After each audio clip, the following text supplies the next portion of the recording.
आप सभी को नमस्कार करता हूँ। आपको देख के आभास हो गया है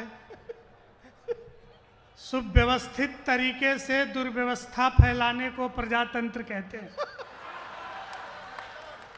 और जिस प्रजातांत्रिक तरीके से अभी तक व्यवस्था की गई है, हो रही है, उसे देखकर मुझे पूर्ण विश्वास हो गया है कि ये बांदा की वही पवित्र धरती है जहाँ कीचक को पटक पटक करके मार दिया गया था। जिस तरह से एक एक करके आप कवियों की हत्या करने पे उतारू हैं, वो विश्वास और दृढ़ विश्वास होता जा रहा है। एक बार ताली बजा दीजिए, 3-4 लोग और आ गए हैं। हम बहुत ज़्यादा नहीं सुनाते हैं, बहुत कम सुनाएंगे और बहुत जल्दी अपना स्थान ग्रहण कर लेंगे। बनारस से आते हैं, बहुत बढ़िया कवि हैं और बहुत बड़े कवि हैं। अच्छा, हंसिए मत, कवि ये लोग भी बड़े हैं लेकिन हम भी बड़े हैं। हमारे मुंह पे मत जाइएगा। जब हमारा जन्म हुआ था तो मुंह बहुत ही खूबसूरत था। बाद में सरकार ने आधार कार्ड बना दिया, फिर आधार कार्ड के हिसाब से हमको मुंह रखना पड़ता है, कहीं सफेद कहीं काला, ऐसा करना पड़ता है।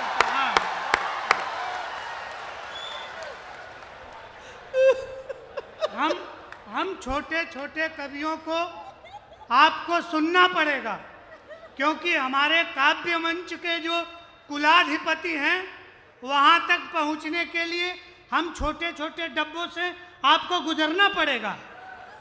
हाँ, तो धैर्य के साथ सुनिए और जितना जल्दी जितना हो हंगामे के साथ आप हमको सुन लेंगे, हम उतना जल्दी आपको वहाँ तक पहुँचा देंगे। नहीं तो आप न सुनिएगा, हम सुनाते रहेंगे। हम आपको हिंदुस्तान का सर्वश्रेष्ठ श्रोता मान के सुना रहे हैं। आप मुझे ब्रह्मांड का सबसे महान कवि मान के सुनिए।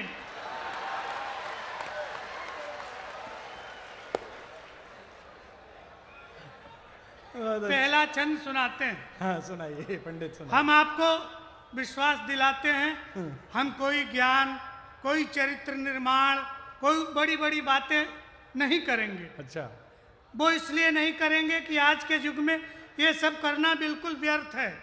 जिस चीज को हम बीए की क्लास में नहीं समझ पाए, हमारा बेटा 5वीं कक्षा में समझ गया है। अच्छा, एक दिन आके कहा, पापा हमारी क्लास की मैडम बहुत कंटाप है, एकदम ब्यूटीफुल है, बहुत खूबसूरत है। हमने कहा चुप रहो, संस्कार सीखो, अध्यापिकाएं माँ समान होती हैं। कहा आप चुप रहिए, हमेशा अपने जुगाड़ में रहते हैं।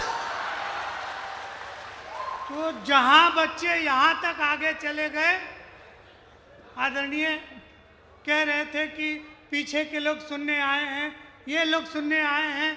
सर, आपकी उपस्थिति में कह रहा हूं, ये देश, भारत वो देश है जहां ऊंट जो है बिस्लेरी का बोतल पहचान लेता है, लेकिन भारत के वोटर गधे नहीं पहचान पाए आज तक।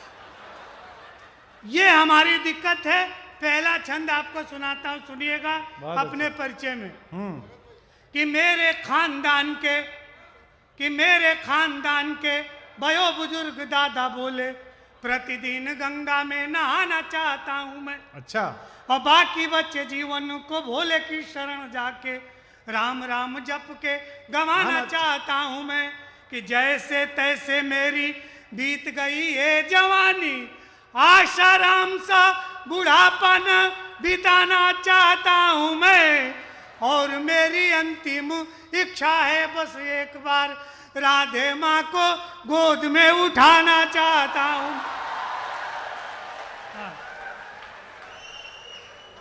अब आप ऐसे ही सुनिए, हम आपको इसी तरह से निर्गुण भक्ति भाव के छंद सुनाएंगे।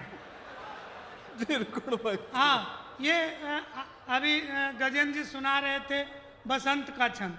सर, हमारे यहाँ अच्छा, एक लड़का बहुत कोशिश करता था, उसकी नायिका जो है मामा के गांव चली गई। अच्छा, और वो उसके पीछे पीछे मामा के गांव चला गया, तब तक बसंत आ गया।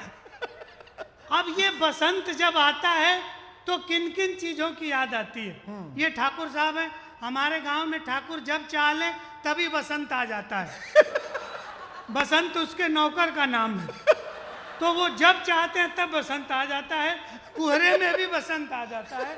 जैसे हमारे ठाकुर साहब ने लाया बसंत को।